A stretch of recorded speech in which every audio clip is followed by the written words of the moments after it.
Neeraj ji salute करता हूँ। जब से मैं यहाँ आया हूँ ना तो मेरे को लगता है कि यार सब कुछ निकाल के रख दिया आपने, जो चीज़ जान जरूरत थी वो चीज़ दी आपने।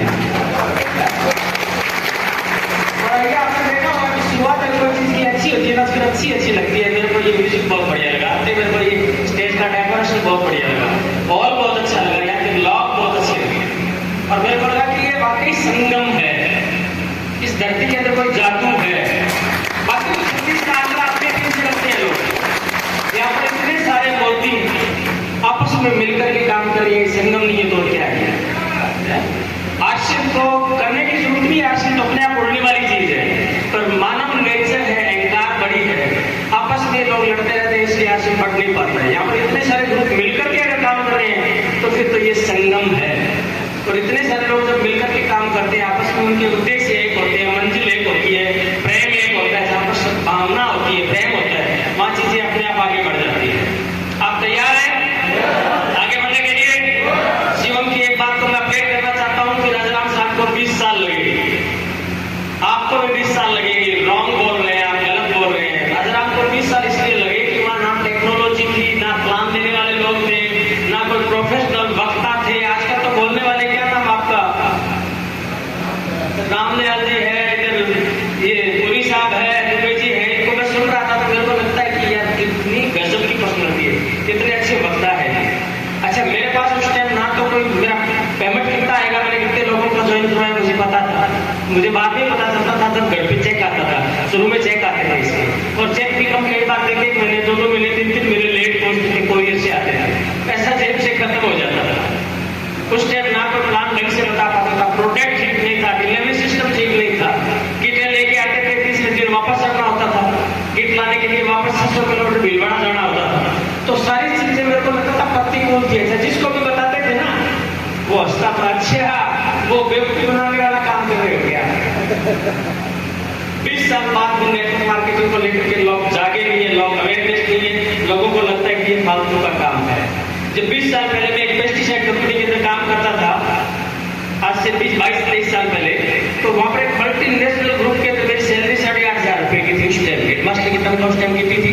8,500 की। तो मेरी सैलरी उस कंपनी में 8,500 की थी। रेपुटेड कंपनी थी, बढ़िया, मेरे को आउटसाइड मिलता था कंपनी की, मेरे पास में जिप्सी थी। जैसे ये काम शुरू किया ना तो मेरे परिवार के लोग, मेरे घर के लोग, इवन मेरे जो मामा जी थे बहुत बड़े लिखे थे इरिगेशन डिपार्टमेंट में, उन्होंने बोला कि शर्म नहीं आती तेरे को, ये कोई काम चुना है कि नहीं, फालतू का काम, कितनी बढ़िया पोस्ट थी, बाहर के अंदर काम क्यों नहीं करता, तो ये कोई काम है तेरा।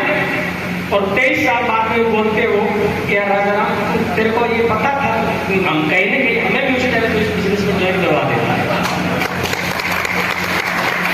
दोस्त किसी का नहीं, दोस्त सिस्टम का है। क्योंकि गुजट्रॉन कंपनी आती है, 500 रुपए आपसे लेती है, आपको बोलती है कि 4 लोगों से गुजट्रॉन के 500 टीवी रुपए ले आओ तो तुम्हें गुजट्रॉन का टीवी फ्री मिल जाएगा। ऐसी कंपनियां जब आती है, बाट के रूप में आती है, तो आदमी का भरोसा उठ जाता है, वो दूध को भी, छाछ को भी भूख मार मार के पीता है। तो नेटवर्क मार्केटिंग का भरोसा अभी तक हम नहीं दे पाए लोगों को, टाइम लगेगा, 22 साल हो गए हैं। शुरुआत जब की थी तब सिस्टम के बारे में ज्यादा जानकारी नहीं थी, टेक्नोलॉजी नहीं थी, प्रोडक्ट नहीं था, और मेरे ख्याल में बहुत सारी चीजें नहीं थी। आज 22 साल बाद में मैं इस कदम पर पहुंचा हूं तो ये मुझे भरोसा है कि कोई युवा साथी, पढ़ा लिखा साथी टेक्नोलॉजी का साथ लेकर के काम करता है तो उसको स्टार सफायर बनने में मात्र 5 साल भी नहीं लगते हैं। बहुत कम समय के अंदर वो आपको 5 साल में स्टार सफायर पे आ सकता है। कुछ साथी हैं जो 8 साल से JR से बोल रहे हैं और वो कहते हैं सर मैं अभी लॉटरी पर नहीं पहुंचा हूं, तो मुझे थोड़ा सा तकलीफ होती है और मैं उनको बोल देता हूँ कि कोई और काम क्यों नहीं देख लेते आप। अच्छा, मैं गलत हूँ या सही हूँ मुझे पता नहीं है, पर 8 साल लगते हैं कभी रोल्टी लाने के अंदर। 90 दिनों में तो रोल्टी लाई जा सकती है, 90 दिनों में तो बैठ के प्लानिंग की जा सकती है, प्रोडक्ट को सेल किया जा सकता है। हमारा जो प्रोडक्ट है वो प्रोडक्ट में अमृत है। क्या है हमारा प्रोडक्ट? अंदर से आदमी के अंदर भरोसा पैदा होता है, नाभि से आपका विश्वास निकलता है कि हमारा वाकई प्रोडक्ट नहीं है, ऐसा प्रोडक्ट आपको मार्केट में नहीं मिलेगा। और मैं दावे के साथ कह सकता हूँ कि न्यूट्रीचार्ज के बराबर का कोई प्रोडक्ट मेरे को मार्केट से लाके दिखा देना, मैं आपको स्वीकार करूंगा, आपकी बात को स्वीकार करूंगा। न्यूट्रीचार्ज किड्स एक ऐसा प्रोडक्ट है जो 2 साल से लेकर के 14 साल के बच्चे को अगर 6 महीने लगातार दिया जाए तो उसकी माँ भी कहे कि मेरे बच्चे में फर्क है, उसके सहपाठी कहे कि मेरे बच्चे में फर्क है, मोहल्ले के लोग बोलेंगे और स्कूल का टीचर बोलेगा कि आजकल ये बच्चा बहुत ज्यादा इंटेलिजेंट हो गया।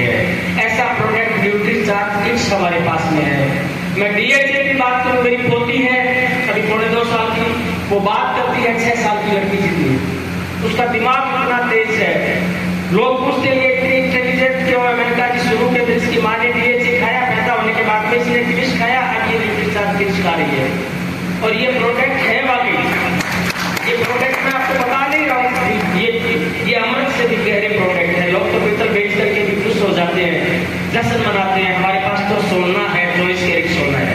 जब आप बेचते हैं ना तो आपकी नाभि हरी हो जाती है। लोग बेड पे पड़े रहते हैं, 6 महीने उठ नहीं पाते हैं, आप उनको न्यूट्रीचार्ज वुमेन देते हो, आप उनको गामा प्रोडक्ट देते हो, आप उनको एक भरोसा देते हो, तो 6 महीने 7 साल पड़े रहने वाले लोग भी 1-1 महीने में खड़े होकर कहते हैं कि आश्रम के प्रोडक्ट नहीं, ये तो अमृत है। और ऐसे प्रोडक्ट अगर हम बेच नहीं पा रहे हैं, ऐसे प्रोडक्ट हम अगर लोगों को बता नहीं पा रहे हैं, मार्केटिंग नहीं कर पा रहे हैं, इस सिस्टम के बारे में ठीक तरीके से जानकारी नहीं दे पा रहे हैं, और रॉयल्टी को अगर 8 साल लग रहे हैं, तो अच्छी बात है, बुरी बात है? बुरी बात है। कितने लोग 8 साल से ज्वाइन हैं? स्टेज पे बुला लिया जाए, मैं जगाने के लिए आया, मैं कहीं से आपको गिराने के लिए नहीं आया। मैं थकने नहीं दूंगा, मैं हारने नहीं दूंगा, मैं रुकने नहीं दूंगा, मैं निराश नहीं होने दूंगा, ये मेरा वादा है आपसे। 8 साल लग गए कोई बात नहीं, मगर आप 90 दिन नहीं लगने चाहिए, अब 6 महीने नहीं लगने चाहिए आपकी रोटी। अब आपके परिवार के अंदर चीजें बदलनी चाहिए। जब मैं इस बिजनेस में था तो मेरा पूरा परिवार मेरे खिलाफ था। पहली इनकम मेरी 732 रुपए की एक इनकम थी। मुझे बहुत अच्छे तरीके से बहुत सारे लोगों के बीच में बोलना नहीं आता। मैं अकेले आदमी को वन टू वन बहुत अच्छा प्लान देता था, मैं वन टू वन जिसको प्लान देता था वो ना नहीं करता था, वो ज्वाइन होता था। मगर मैं सब लोगों के सामने बोल नहीं पाता था, मैं कभी प्रोफेशनल वक्ता नहीं रहा। जब पहली बार मुझे स्टेज पे बुलाया गया तो मैं ठीक से बोल नहीं पाया था, मुझे डर लगा कि शायद मैं बोल पाऊंगा या नहीं बोल पाऊंगा। बीसी छापा जी ने बोला कि सिर्फ नाम और इनकम बोलनी है, क्या बोलना है? और मैं बहुत ही हौसले के साथ में अपने ईश्वर को याद करके पहली बार स्टेज पे आया ना, तो जोर से बोला कि मेरी इनकम 732 रुपए, मेरा नाम बीसी छापा। लोग हंसने लगे। मैं स्टेज पे माइक के बीच में जा रहा था, बहुत बड़ी पब्लिक थी, कम से कम 2000 लोग थे। तो लोगों ने पूछा भैया बीसी छाबड़ा जी तो उनका नाम है, तुम्हारा नाम क्या है? तो मैंने आपसे बोला मेरा नाम मैं भूल गया। क्या मैं वक्ता था? मैं वक्ता नहीं था, मैं मेरे अनुभव से सीखता गया। मैं चीजें जैसे जैसे करता गया, चीजें मुझे आगे बढ़ाने के लिए मेरे साथ ही आती गई। मेरी अप्लाई ने माँ का जैसा साथ दिया मेरा। शुरू के 3 महीने के अंदर मेरा पैसा खूब लगा, इतना पैसा लग गया कि जो मेरी इनकम आई थी ना उसका 10 गुना ज्यादा पैसा लग गया। पहले महीने मुझे इनकम नहीं आई। 13 जनवरी 2001 की मेरी ज्वाइनिंग। जनवरी में मैंने काम किया, फरवरी में मैंने काम किया, मार्च में मैंने काम किया, अप्रैल में जो इनकम आई वो 732 रुपए की। कितने की इनकम थी? और लगभग 2-3 महीने के दौरान मेरी जिंदगी का तेल जल गया था, लगभग 7-8 हजार रुपए का। जब घर पे 732 रुपए का चेक आया तो घर वाले बहुत ज्यादा पॉजिटिव थे, सारे बैंडबाजी बजा रहे थे, खुश थे। ऐसा ही था? ऐसा नहीं था। मेरी पत्नी ने बोला आपका वो कंपनी का पैसा बहुत बड़ा पैसा है। उस चेक को मजाक के रूप में देखा गया था कि 732 का चेक है। मैं भी कहीं ना कहीं निराश हुआ कि जब 10 लोग बोलते हैं ना तो आपको तो निराश हो ही जाता है। मैंने बीसी छाबड़ा जी को बोला सर ये ना मेरे बस की बात नहीं है, ये मैं नौकरी करूँगा, मैं नहीं कर सकता। उन्होंने कहा ये मेरे साथ क्यों हुआ था? ऐसा ही मेरे साथ नहीं हुआ था। ये 700 रुपये आज नजर आ रहे हैं, कल तेरे को 7000 नजर आएंगे, परसों तेरे को 70,000 रुपये नजर आएंगे, एक दिन ये 7 लाख बन जाएंगे। तो मैंने उनकी आंखों में देख के बोला 7 लाख बन जाएंगे क्या? उन्होंने भरोसा दिया नाभि से निकाल करके। उन्होंने मेरे सर पे हाथ रखा कि राजा राम मैं भरोसा और गारंटी दोनों चीजें देता हूँ। हिंदुस्तान के अंदर नेटवर्क मार्केटिंग को लोग नहीं जानते हैं, मगर तो इसको ठीक तरीके से लोगों के पास में लेके जाएगा तो बहुत अच्छा पैसा आएगा। 3 साल बाद में जो मेरे पास में पैसा आया दोस्तों वो 1,17,000 रुपए का था। छोटी होती है, चीजें बदलती है, मगर लोगों को बड़ी नजर आती है। सरदार शहर मीटिंग थी, पैसा आया हुआ था 8,500 रुपए की चांदी के। उस दिन मैं बर्तन डिनर सेट लेके घर पे आया था। जब वो डिनर सेट चांदी का मेरे घर पे लगा था तो पूरे परिवार के अंदर चर्चा का कारण बना था कि उनके चांदी के बर्तन आए हैं। चीजें छोटी है मगर बदलाव बहुत बड़ा था। सोफा चेंज हुआ, गाड़ी चेंज हुई, धीरे धीरे काम बढ़ता गया, धीरे धीरे लोगों का काम किसका ठीक है। पहले लोग जज थे, फिर बाद में वो कहने लगे ठीक है, और फिर लोगों ने कहा कि हमने भी काम होता। 23 साल हो गए मुझे काम करते हुए। जो मेरा अजीज मित्र था जिसको आज तक कोई बताने आया था वो हंसने लग गया कि ये कंपनियां बहुत देखी है। 3 लोग टेबल पर थे, तीनों को सेम तरीके से सेम आदमी ने प्लान बताया, 2 ने मना कर दिया।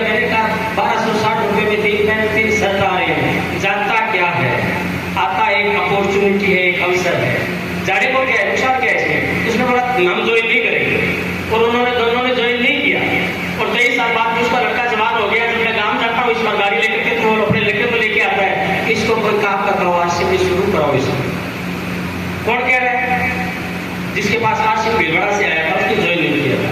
तो दोस्तों ये बिजनेस इसी तरीके से चलता है। लोग क्या बोलते हैं इससे कोई फर्क नहीं पड़ता। आपका विवेक, आपका मेंटलिटी, आपका काम, आपके साथी, आपकी प्लानिंग, आपका लक्ष्य क्या कहता है, ये बिजनेस उस तरीके से चलता है। 5 साल 3 साल बाद में 1,17,000 की कमाई, फिर 3.5 लाख की, फिर 5 लाख की, फिर 8 लाख की, फिर 12 लाख की, फिर 15 लाख की, फिर 17 लाख की, और हाईएस्ट इनकम मेरी थी दोस्तों 22 लाख रुपए महीने।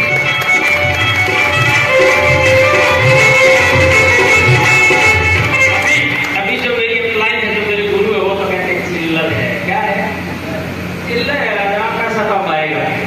और अब मुझे नजर आता है कि जो पॉइंट वाला पैसा है ना, वो बढ़ेगा। तो साल के अंदर पैसा वो लाखों में नहीं आने वाला है। आप तैयार हैं? ऐसी जो अभी नया प्लान लागू हुआ, इसके बारे में कितने लोग जानते हैं? सारे जानते हैं। तो इसके बारे में और चर्चा करनी चाहिए। मैं आज आपसे एक चीजों की चर्चा करने के लिए आया हूं। मैं चाहता हूँ कि आपकी आशाओं के अंदर एक बड़ा तूफान हो। जमाना रफ्तार का है, जमाना स्लो का नहीं है। 2G कहाँ गया? 3G कहाँ पर गया? कौन खा गया उसको? 4G खा गया। 4G को कौन खा गया? जमाना किस चीज का है? रफ्तार का है। आप अपनी रफ्तार को बढ़ाएं। आप अपनी रफ्तार को नहीं बढ़ाएंगे ना, बहुत सारे 8 साल बाद में मल्टीप्लाई आ जाएंगे। पहले मैं एग्जाम्पल देते थे कि यहाँ से कोई आदमी साइकिल पे चला है, यहाँ से कोई आदमी कार पे चला है, तो दोनों आदमी दिल्ली पहुंचेंगे या नहीं पहुंचेंगे। तो कुछ लोग कहते थे कार वाला कल पहुंच जाएगा, साइकिल वाले का कोई भरोसा नहीं है। साइकिल वाला भी पहुंचेगा, मगर वो 5 दिन 10 दिन 20 दिन बाद पहुंचेगा।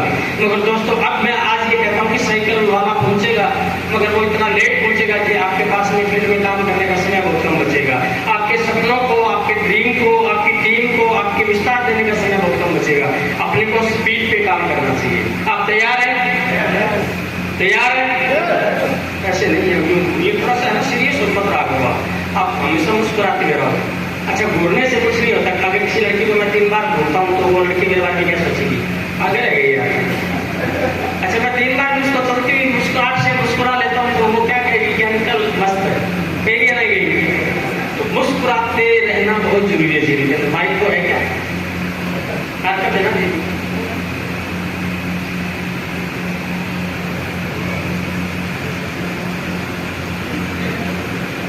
वो बस बुकिंग से करता है, बोला बता।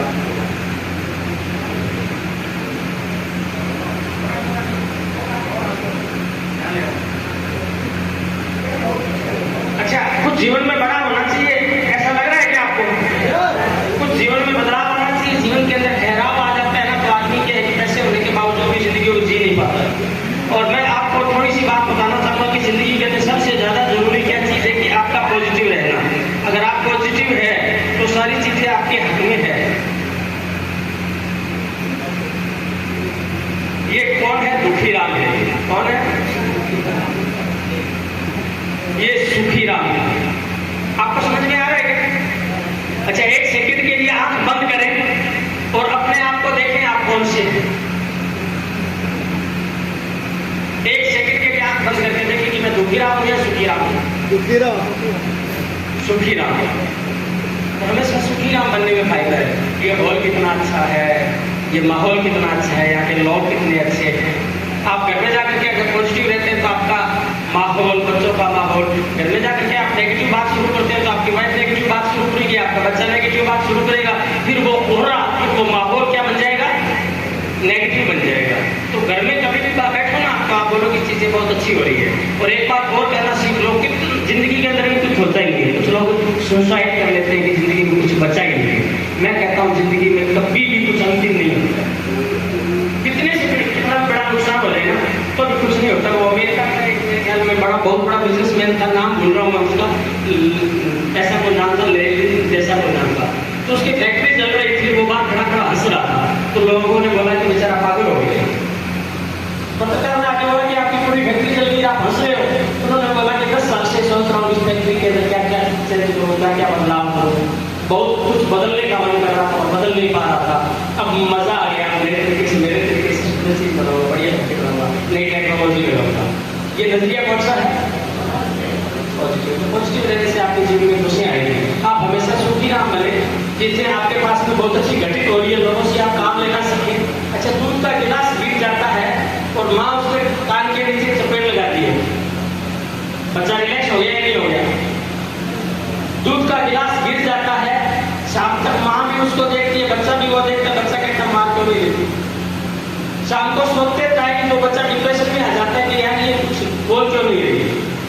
अगर दूध का गिलास गिरा उसी टाइम माँ बोल देती कोई बात नहीं बेटा, क्या बोलती? कोई बात नहीं, बच्चा रिलैक्स, माँ भी रिलैक्स।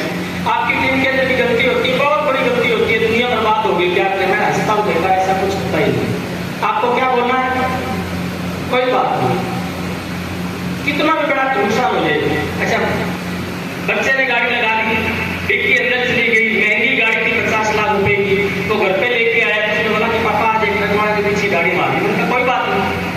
उसको बड़ा आश्चर्य लगा कि पापा बहुत बड़ा खर्चा। मैंने कहा कोई बात नहीं, इंश्योरेंस है ना। और बाकी मैं दुखी होता, उसको दुखी करता तो कुछ हो सकता था क्या? तो आप चीजों को यूं बोले कोई बात नहीं है। आपके इंसानियत में लोग भी आएंगे। ये सुखीराम और दुखीराम वाली कहानी आपने सुनी है क्या? बहुत बार सुनी है, विशेष साम्राज्य से कहते हैं इसका लेखक, सुनिए, मुस्कुरा दिया गया। एक सुखीराम है, एक दुखीराम, दो मेंढक थे, बरसात के दिनों में खेल रहे थे। दूध बेचने वाला, दूध या बोलो वाला बोलो, साइकिल पर दूध बेचने प्रयागराज जा रहा था गांव से। रास्ते के अंदर वो मधुश्री खाने के लिए एक दुकान पे रुका। दो शरारती बच्चों ने दो मेंढकों को पकड़ करके एक लेफ्ट टंकी में डाल दिया, एक राइट टंकी में डाल दिया। बच्चे चले गए, वो दूध वाला आया, साइकिल को उठाया, चल दिया। ये कहानी बात की थी, अंदर की कहानी अलग थी। एक में सुखीराम था, एक में दुखीराम था। जो व्यक्ति में दुखीराम था वो बोल रहा था कि बच्चों का सत्यानाश, इनके माँ बाप का भी सत्यानाश, इस बरसात को भी अभियाना का सत्यानाश, इस भगवान का भी सत्यानाश। मेरे केंद्र आरिफ के दांत दिए होते तो मैं इस गुरुए की टंकी को काट देता। और वो नेगेटिव चिंतन करता रहा, और नेगेटिव चिंतन के दौरान वो नीचे चला गया और दूध की सांद्रता ज्यादा होने की वजह से वो खत्म हो गया। जो सुखीराम था वो कहता गया बच्चे बड़े शरारती थे, पहली बार जिंदगी के अंदर दूध से नहाने का मौका दे दिया। उन्होंने कहा बच्चे बड़े शरारती थे पर पहली बार दूध से पीने का मौका दे दिया, दूध में तैरने का मौका दे दिया। वो हंसने लग गया, वो फुदकने लग गया, वो तैरने लग गया। दूध अच्छी क्वालिटी का था, कुछ झटके लगे, कुछ उसने तैरना सीखा। दूध के अंदर मक्खन आ गया, मक्खन के ऊपर वो बैठ गया। उसने कहा जिंदगी में मक्खन कभी नहीं खाया, उन बच्चों की वजह से धन्यवाद, आज मक्खन खाने को मिल रहा है। जैसे ढक्कन खोला गया, ढक्कन के अंदर छलांग लगा करके सुखीराम अपने काम में बिजी हो गया। मगर जैसे टंकी खाली हुई, दुखीराम लास्ट में मरा हुआ मिला। हमारी जिंदगी के अंदर ऐसा ही कुछ होता है। आप सुखीराम है या दुखीराम है? हंस के दिखाओ। अच्छा, इस बिजनेस के अंदर आप रॉयल्टी अगले 90 दिनों में जाना चाहते हैं या नहीं जाना चाहते हैं? कितने लोग जाना चाहते हैं? 40% लोग जाना चाहते हैं, बाकी 60% लोग नहीं जाना चाहते। बाकी 60% लोग अपने आप से पूछें कि आगे वाले ने रोका या पीछे वाले ने या आजू वाले ने या बाजू वाले ने, किसने रोका उसको? किसने रोका? उसने खुद ने रोका कि 90 दिनों में रॉयल्टी पर कैसे आ सकते हैं। अगर प्लानिंग बड़ी की जाए, तो मैंने घटित होते हुए देखा, मैंने खुद ने किया है, इसलिए मैं आपको बोल रहा हूँ कि अगर काम को बड़ा करने का तरीका आ जाए तो काम बहुत बड़ा हो सकता है। एक आदमी, दो लड़के कॉलेज के अंदर, सेम पारिवारिक परिस्थिति, सेम आर्थिक पोजीशन, कॉलेज से निकलने के बाद में बाहर आते हैं। एक लड़का बोलता है मेरा माँ बाप गरीब है, मेरे पास पैसे नहीं है, मैं पान की दुकान लगाऊंगा। ग्रेजुएशन करने के बाद में एक लड़का ग्रेजुएशन होने के बाद पान की दुकान लगा लेता है, दुकान बहुत शानदार चलती है। मगर दूसरा लड़का कहता है कि मुझे फैक्ट्री लगानी है, पैसे नहीं है तो गवर्नमेंट के पास में जाता है। नए जो उद्योगपति होते हैं उनको गवर्नमेंट बहुत मदद करती है। उसने बहुत भागों की MLA से लिखवाया, अपना काम करके उसने क्या है कि लोन पास करवाया। फिर 3 महीने बाद में फैक्ट्री लगी, फिर रनिंग कॉस्ट आई 3 महीने बाद में, फिर अगले 3 महीने नहीं 3 साल बाद में, फिर अगले 3 साल बाद में उसको प्रॉफिट आना शुरू हुआ, यानी 9 साल बाद में उसको अर्निंग शुरू हुई। दोनों एक ही दिमाग के आदमी, एक ही कॉलेज से निकले, एक ही परिस्थितियों में निकले, मगर एक आदमी फैक्ट्री का मालिक बन गया, एक पान की दुकान का मालिक बन गया। कोई फर्क है क्या? किस चीज का फर्क है? मेरा अपना नजरिया, मेरे जीवन की की ऊंचाइयों को निर्धारित करता है। मेरा अपना नजरिया, मेरा अपना एटीट्यूड मेरे जीवन की ऊंचाइयों को निर्धारित करता है। बात समझ में आ रही है आपकी? तो आज के बाद में सुखीरा बनना है और 90 दिनों के अंदर रोटी पर जाना है। तो इतने सारे लोग आज है क्या यहाँ पर? संतोष पुरी जी, नीलेश दुबे जी, नीरज त्रिपाठी, मोहम्मद इरशाद, डॉक्टर रमन नरेश, राम कैलाश बारू, वजूद महमद, गायत्री देवी, वीरेंद्र सिंह पाल, निशा कुशवाहा, मुकेश, ये किसी ने भी बनाया होगा, बहुत प्यारा आदमी रहा होगा, कोल टीम बना दी। और सारे साथी आज है क्या हमारे बीच? है यहाँ पे? है? एक बार उनसे मिलना चाहूंगा मैं, क्योंकि वो लोग जो भविष्य का निर्माण कर रहे हैं, इतिहास को बनाने की कोशिश कर रहे हैं। हो सकता है 3 साल बाद में लोग कहेंगे यार इतना बड़ा लीडर कैसे बन गया, मगर छोटी छोटी कड़ियां आपस में मिल रही है, एक बड़ा इतिहास बनने वाला है। मैं कभी अहंकार से बात नहीं करता, मैं जानकारी के लिए बात करता हूँ कि मैं जिस शहर में रहता हूँ वहाँ पर बहुत बड़े सेठ हैं, बहुत बड़े डॉक्टर हैं,